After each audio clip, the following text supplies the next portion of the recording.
सुना सुना सुना, परवानीपुर नेपाल के जाने माने डॉक्टर आँख के गांधू बाबा पधार रहे हैं। किसी भी व्यक्ति को आँख में मोतियाबिंद हो गया हो, आँख से कम दिखाई देता हो, आँख से पानी गिरता हो, तो आकर मुलाकात करे।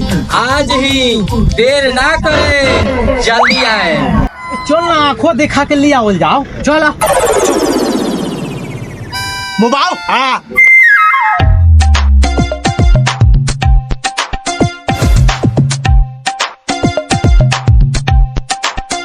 जो बाबू जाके दवाई काउंटर पर ले ला।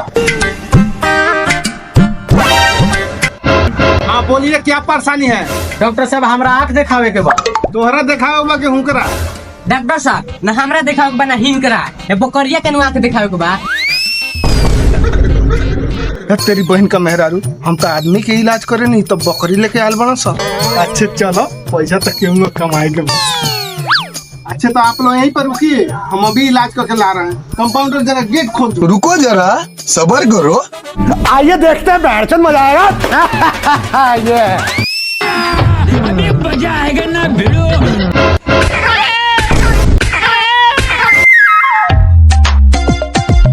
अबे साले, समझ रहे हो? समझ रहे हो? समझ रहे हो ना?